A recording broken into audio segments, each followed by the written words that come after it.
My dear students, अब हम बात करेंगे कैरियोटिक सेल में डीएनए का पैकेजिंग कैसे होता है। तो मैं आपको बता चुका हूं कि यूकैरियोटिक सेल में डीएनए को पैकेजिंग करने के लिए एक बेसिक प्रोटीन होता है, वही उसके लिए रिस्पॉन्सिबल होता है। और उस बेसिक प्रोटीन का आपको नाम पता है, उसका नाम है हिस्टोन। ये हिस्टोन प्रोटीन जो होता है वो बेसिक प्रोटीन होता है। ये कैसा होता है? बेसिक नेचर का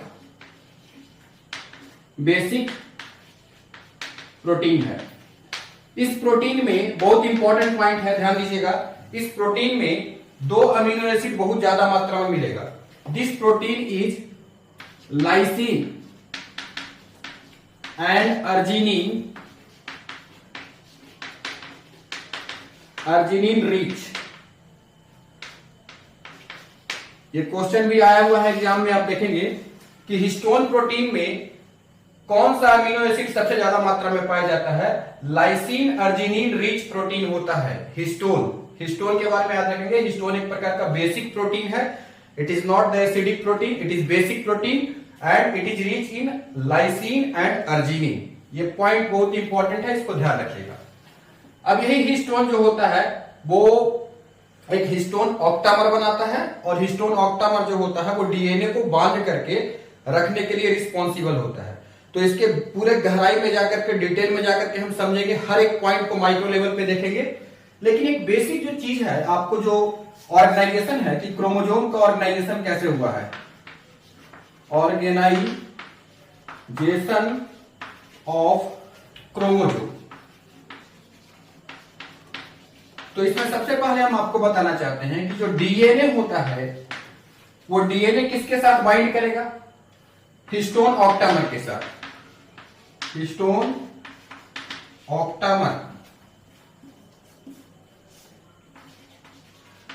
ऑक्टामर के साथ बाइंड करेगा। हिस्टोन ऑक्टामर के साथ ये जब बाइंड करेगा तो ये बना देगा न्यूक्लियोसोम। ठीक है। हिस्टोन ऑक्टामर के साथ जब डीएनए रैप कर जाएगा, डीएनए हिस्टोन ऑक्टामर पे रैप कर जाएगा, तो इस स्ट्रक्चर का नाम हो जाएगा न्यूक्लियोसोम। Please remember. अब ये न्यूक्लियोसोम जो होते हैं, कई सारे न्यूक्लियोसोम मिल जाएंगे, तो उसको हम लोग बोलते हैं सोलेनॉइड। सोलेनॉइड बोलते हैं। न्यूक्लियोसोम क्या बनाता है? सोलेनॉइड। सोलेनॉइड से बनेगा आपका क्या? Super solenoid.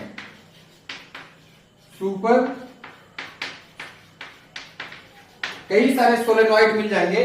तो ये क्या होता है? इसकी कॉम्पैक्टनेस बढ़ते चली जा रही है, कॉम्प्लेक्सिटी बढ़ते चली जा रही है। ठीक है। अब सुपर सोलेनॉइड क्या बन जाएगा? क्रोमैटिन। और क्रोमैटिन से क्या बन जाएगा? क्रोमोसोम।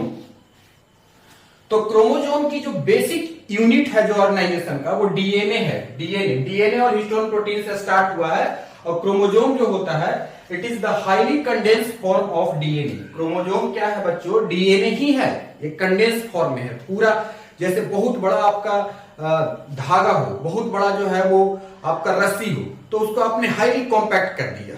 ठीक है। तो इसी तरीके से जो क्रोमोसोम होता है, वो क्रोमोसोम का जो आप डायग्राम देखते हो बुक में, वो एक्चुअल डायग्राम नहीं है। ठीक है। वो एक प्रकार का डायग्रामेटिक रिप्रेजेंटेशन है। ठीक है। डायग्रामेटिक रिप्रेजेंटेशन अलग चीज होता है, इसका एक्चुअल पिक्चर अलग चीज होता है। तो हम इसका एक्चुअल पिक्चर को बोर्ड पे दिखाएंगे, आपको थोड़ा समझाने की कोशिश करेंगे कि कैसे होता है क्रोमोसोम के बारे में। तो क्रोमोसोम के बारे में आप देखे होंगे क्रोमोसोम इस तरीके से बनाया जाता है। सिंगल स्ट्रक्चर क्रोमोसोम कुछ इस तरीके से दिखाया जाता है, डबल स्ट्रक्चर क्रोमोसोम कुछ इस तरीके से दिखाया जाता है। ठीक है। पर ये this is not the actual picture of chromosome. Chromosome में क्या है? इस तरीके से डीएनए है वो रैप कर गया, इस तरीके से डीएनए रैप कर गया। ठीक है। कुछ इस तरीके का होता है, पर इसको हम सिंपली रिप्रेजेंट, ये सिंगल स्ट्रक्चर क्रोमोसोम या डबल स्ट्रक्चर क्रोमोसोम। ठीक है। इस सिंगल स्ट्रक्चर और डबल स्ट्रक्चर क्रोमोसोम के बारे में हम प्रीवियस वीडियो में भी बता चुके हैं। आगे आने वाला हम लोग जो प्रिंसिपल ऑफ इनहेरिटेंस है उसके बारे में भी बात करेंगे। काफी डिटेल से इन सारे टॉपिक पे बात करना है। तो इसके स्ट्रक्चर के बारे में हम क्रोमोसोम अलग से सेल में भी टॉपिक पढ़ते हैं, वहां पे भी हम इसकी स्टडी करेंगे। तो ये है कि डीएनए जो होता है वो किस तरीके से पैकिंग होकर के, किस तरीके से ऑर्गेनाइज होकर के, कॉम्पैक्टली अरेंज होकर के क्रोमोसोम का फॉर्मेशन करता है ना। तो तो इस तरीके से आप याद रखिएगा न्यूक्लियोसोम। अच्छा, इसमें कुछ इंपॉर्टेंट क्वेश्चन पूछे जा सकते हैं। न्यूक्लियोसोम का साइज पूछा जा सकता है, ये इसको आप याद रखिएगा 10 नैनोमीटर होता है। ठीक है, किसी किसी बुक्स में ये 11 नैनोमीटर भी मिल सकता है आपको। ठीक है, 11 नैनोमीटर। ठीक है, तो इस तरीके से कुछ मिल सकता है। सोलेनॉइड का कितना होता है साइज, तो सोलेनॉइड होता है 30 नैनोमीटर, 30 नैनोमीटर। ठीक है, तो सोलेनॉइड इसका कितना होता है, सुपर सोलेनॉइड 300 हो जाता है, क्रोमैटिन जो होता है वो 700 हो जाता है। तो इस तरीके से क्रोमोसोम ये बढ़ते जाता है, 1000 हो जाता है। लेकिन आपको बस दो साइज याद करना है, न्यूक्लियोसोम का और इसका, ये साइज याद रखिएगा। ठीक है, इसके बारे में हम न्यूक्लियोसोम के बारे में और डिटेल से बात करते हैं। ये साइज क्या है, दिस इज द विड्थ, है ना। हम दिखाते हैं न्यूक्लियोसोम का स्ट्रक्चर की कैसे न्यूक्लियोसोम बनता है, किस तरीके से इसका स्ट्रक्चर होता है। मैं पूरा इसको डिटेल करके दिखाता हूं इस न्यूक्लियोसोम को। ठीक है, तो ये समझ में आ गया कि डीएनए प्लस हिस्टोन मिलेगा, हिस्टोन ऑक्टामर मिलेगा तो बनाएगा nucleosome, then solenoid, then super solenoid, then chromatin, then chromosome. That is the basic organization you have to remember. अब दोस्तों क्या है कि हिस्टोन का फॉर्मेशन, सबसे पहले तो आपको यह समझना पड़ेगा कि डीएनए जो आपका डबल स्ट्रैंडेड डीएनए है जो कि निगेटिवली चार्ज होता है, ये कैसा होता है, एसिडिक नेचर का, एसिडिक, यानी ये निगेटिवली चार्ज होता है। ये कैसा होता है, बेसिक नेचर का होता है। ठीक है, तो ये बात याद रखिएगा कि एसिडिक होता है, ये बेसिक होता है, ये पॉजिटिव होता है। तो तभी ये दोनों एक दूसरे के ऊपर में रैप कर पाते हैं। अब डिपेंड करता है कि जो हिस्टोन ऑक्टामर है वो बना कैसे है। ठीक है, हिस्टोन का जो ऑक्टामर है ये इसका फॉर्मेशन कैसे हुआ है। ठीक है, तो इसके अगर एनसीईआरटी का डायग्राम आप देखे होंगे, जो हिस्टोन ऑक्टामर का बनाया गया है डायग्राम एनसीईआरटी में, जहां पे डीएनए को रैप करके भी दिखाया गया है, उसको देखने के बाद थोड़ा सा कंफ्यूजन होता होगा आपको या थोड़ा प्रॉब्लम आता है। मैं बात करता हूं उस मुद्दे पे, बात करता हूं उस पॉइंट पे आता हूं कि क्या आपके दिमाग में चलता होगा और रियलिटी क्या है, इसके बारे में मैं आपको दोस्तों बताता हूं। ध्यान दीजिए कि जैसे हिस्टोन ऑक्टामर है, तो हिस्टोन जो होता है, हिस्टोन प्रोटीन है, हिस्टोन के कुछ सब यूनिट है। ठीक है, हिस्टोन के कुछ सब यूनिट है। इस हिस्टोन के सब यूनिट को जो होते हैं वो 5 सब यूनिट होता है, H1, H2A, प्रीवियस वीडियो में मैं अभी बता चुका हूं ये बात, H3, H2A, H2B, H3 और H4। मैंने क्या लिखा, H1, H2A, H2B, H3 और H4। इसमें से दो यूनिट, 2 यूनिट इसका, 2 यूनिट इसका, 2 यूनिट इसका, 2 यूनिट इसका, ये सबका 2 यूनिट मिल जाएगा और ये बना देगा हिस्टोन ऑक्टामर। ये क्या बना देगा दोस्तों, हिस्टोन ऑक्टामर, हिस्टोन ऑक्टामर बना दिया। समझ में आया, हर का 2 यूनिट मिला और हिस्टोन ऑक्टामर बना दिया। तो आपसे क्वेश्चन पूछा जा सकता है एग्जाम में कि हिस्टोन ऑक्टामर बनाने में किसका, कौन पार्टिसिपेट करता है, तो कौन नहीं पार्टिसिपेट करता है ये इंपॉर्टेंट है। H1 will not participate in histone octamer formation. अब मुद्दा ये है कि फिर H1 करता क्या है, तो H1 का फंक्शन है binds linker DNA, linker DNA. ठीक है, लिंकर डीएनए, ये लिंकर डीएनए को बाइंड करता है। अब ये आया लिंकर डीएनए, एक नया वर्ड आ गया कि लिंकर डीएनए क्या होता है। ठीक है, तो ये लिंकर डीएनए और हिस्टोन ऑक्टामर के बारे में हम समझते हैं दोस्तों कि क्या होता है ये। ठीक है, H1 का फंक्शन होता है लिंकर डीएनए को बाइंड करेगा। बात की बात है कि लिंकर डीएनए क्या होता है, कैसा होता है, क्या मतलब है इसका। हिस्टोन ऑक्टामर में जो डीएनए बाइंड करते हैं, जो रैप किए हुए रहते हैं, उसको कोर डीएनए बोलते हैं।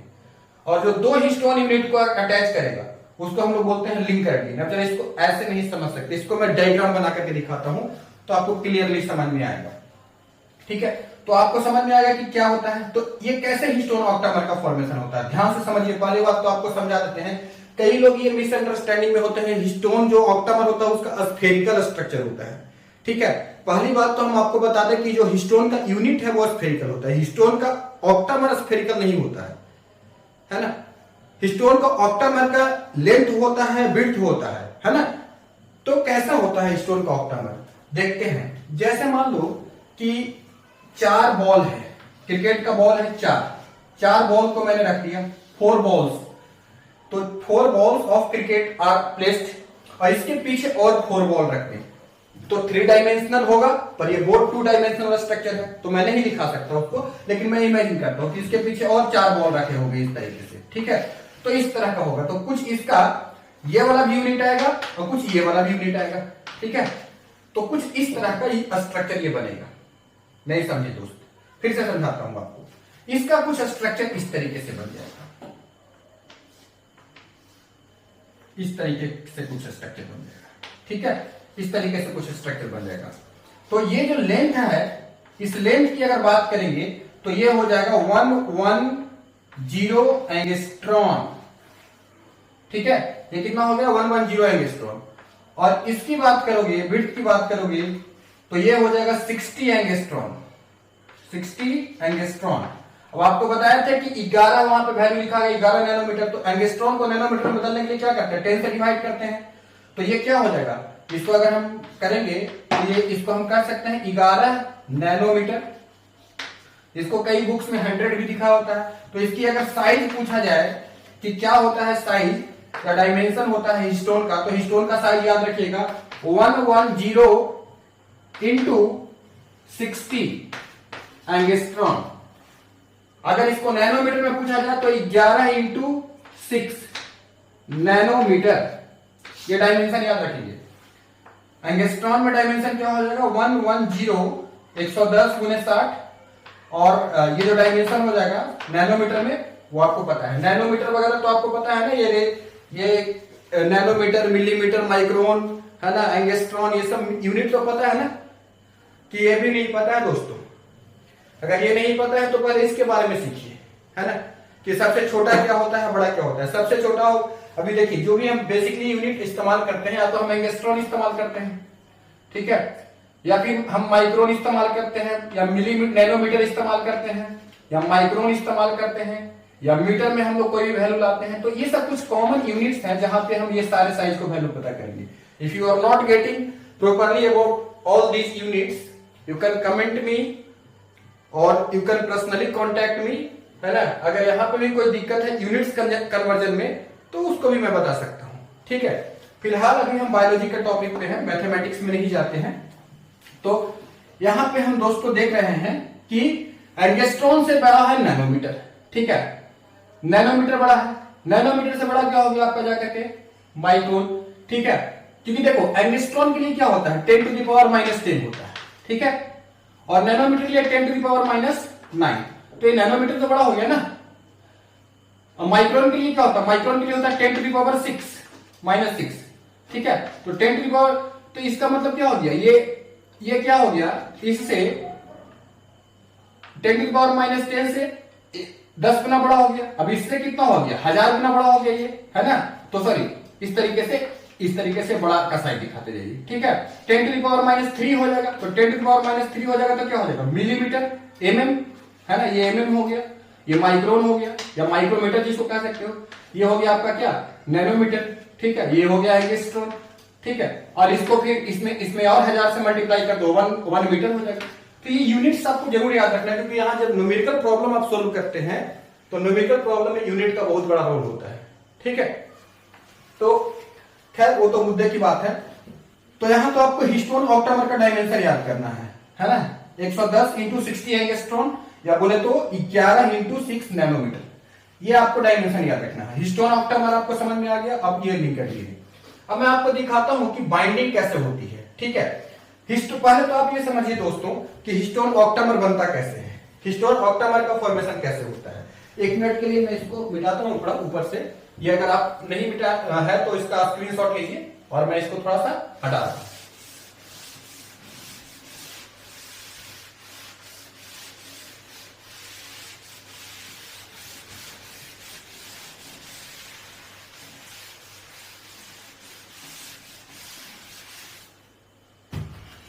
हिस्टोन ऑक्टामर की बात है जहां तक, तो जैसे हम बात करेंगे कि हिस्टोन ऑक्टामर की कैसे बात होती है, तो यहां पे आप देखिए हिस्टोन ऑक्टामर कैसे बना है।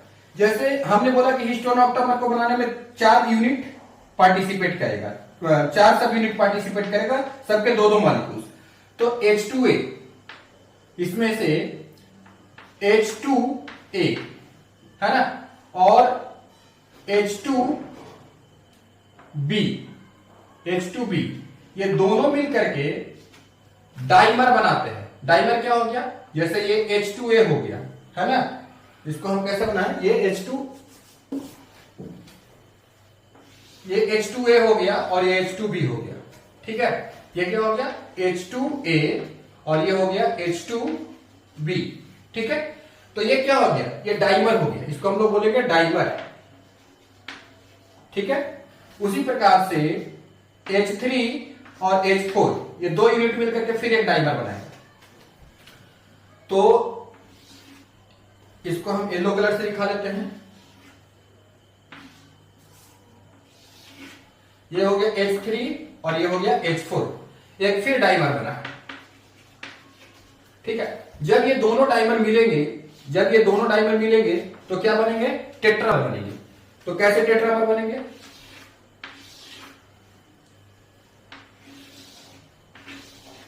ये क्या हो गया, H2A, H2B और ये हो जाएगा आपका जाएगा H3 और ये हो जाएगा आपका जाएगा H4। तो ये क्या बन गया, टेट्रामर। इसी तरीके से एक और टेट्रामर मिलेगा, एक और टेट्रामर जोड़ दीजिए, टेट्रामर।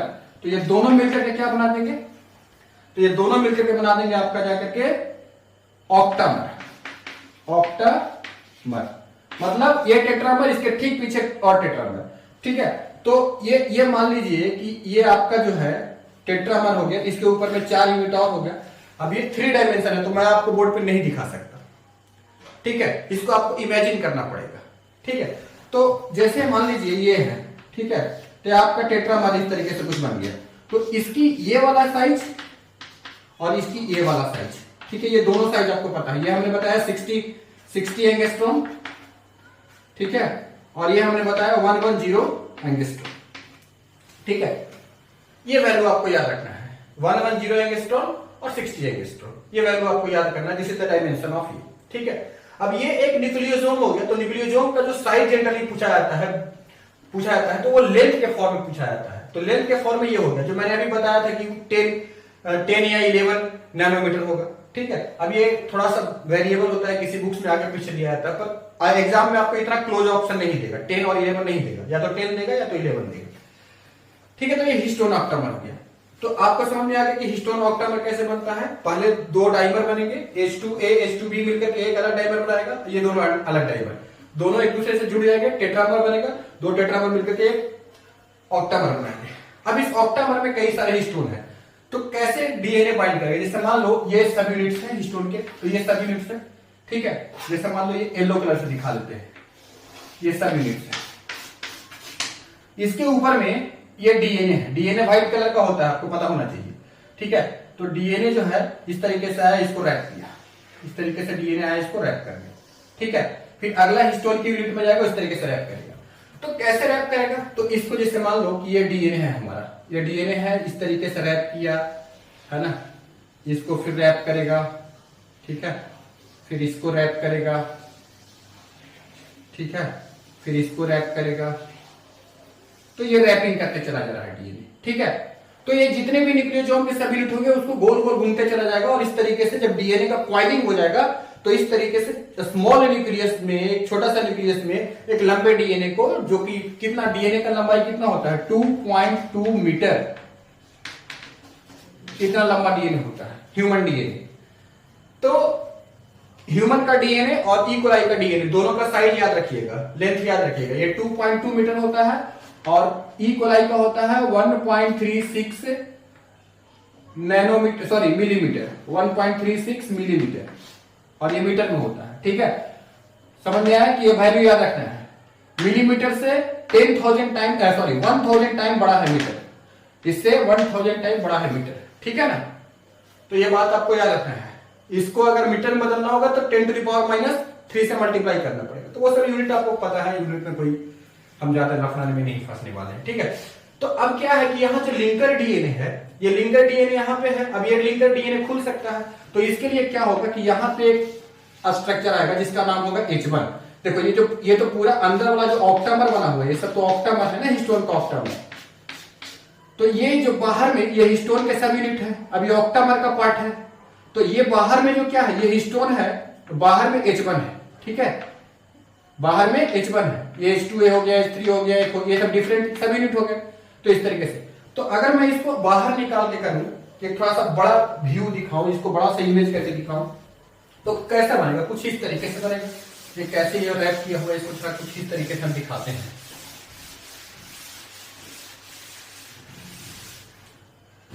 कि जैसे मान लीजिए कि ये हमारा हिस्टोन का ऑक्टामर है, ये ऑक्टामर है, ये ऑक्टामर है, ठीक है, ये ऑक्टामर है, ठीक है, इस तरीके से ऑक्टामर है। तो इसको थोड़ा जूम करके हम देख रहे हैं, ठीक है।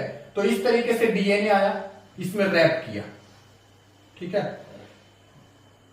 रैप किया, रैप किया, ठीक है, इस तरीके से रैप किया, ठीक है, इस तरीके से रैप करके चला जा रहा है, ठीक है। तो ये जो डीएनए जो है, ये येलो कलर का पार्ट आप दिखाइए, दिस इज द हिस्टोन, ये तो हिस्टोन है येलो कलर जो मैं दिखा रहा हूं, ये तो हिस्टोन का पार्ट है, और ऊपर जो व्हाइट पार्ट दिखाई दे रहा है वो डीएनए है। तो ये यहां पे क्या है कि यहां पे जो पार्ट है, यहां पे क्या है, ये H1 हो गया, दिस इज द H1, ये क्या हो गया, H1 पार्ट हो गया, ठीक है। और ये जो हो गया वो हिस्टोन का, हिस्टोन वाला पार्ट हो गया, ठीक है। तो ये हो गया हिस्टोन, ठीक है। और ये जो डीएनए इसके ऊपर में रैप किया हुआ है, इस डीएनए को हम लोग बोलते हैं कोर डीएनए। क्या बोलते हैं इसको, कोर डीएनए, इसको व्हाट इज बोलते हैं, इसको कोर डीएनए बोलते हैं। और ये जो डीएनए है जो दो हिस्टोन को जोड़े हुए हैं, इसको हम लोग बोलते हैं लिंकर डीएनए, इसको हम लोग क्या बोलते हैं, लिंकर डीएनए। तो देखिए यही डीएनए खुल नहीं जाएगा, यहां पे अगर है तो ये डीएनए को खुलने का चांसेस है ना। अब भाई अगर आपका पतंग उड़ाते हो तो उसमें जो धागा होता है लास्ट में बांधते हो तो उसको तो कुछ तो ऐसा कर देते हैं, तो यहां से वो पकड़े हुए रहेगा इस तरीके से, यहां भी हिस्टोन H1 इस तरीके से पकड़े हुए रहेगा। तो वो एनसीईआरटी में डायग्राम दिया गया है इस तरीके से, कुछ दिया गया है, और ये लेबलिंग करने के लिए। तो ये तो आपका हिस्टोन हो गया, ठीक है, हिस्टोन ऑक्टामर हो गया, ये H1 हो गया, और ये जो रैप किया हुआ है इसको हम लोग बोलेंगे core DNA, and this is called the linker DNA. तो लिंकर डीएनए क्या करता है, दो हिस्टोन को ऐड कर रहा है, दो हिस्टोन को ऐड करने वाला लिंक डीएनए क्या हो गया, लिंकर डीएनए हो गया। ये कोर डीएनए हो गया, ये H1 हो गया, ये H1 हो गया, ठीक है, ये H1 हो गया। तो ये लेबलिंग करने के लिए भी एग्जाम में कई बार आया हुआ है, एनएल वगैरह के मॉड्यूल में आप देखेंगे ये सब अक्सर क्वेश्चन आता है, ठीक है दोस्तों। तो इस तरीके से न्यूक्लियोसोम इस तरीके से पैकिंग होते जाता है, और इसकी कॉम्पैक्शन बढ़ते जाती है, इसकी कॉम्प्लेक्सिटी और भी ज्यादा रैप होगा, रैप होगा, रैप होगा। तो पहले ये न्यूक्लियोसोम बनाएगा, न्यूक्लियोसोम से सोलेनॉइड बनाएगा, सोलेनॉइड से आपका जाकर के सुपर सोलेनॉइड, फिर क्रोमैटिन, फिर क्रोमोसोम।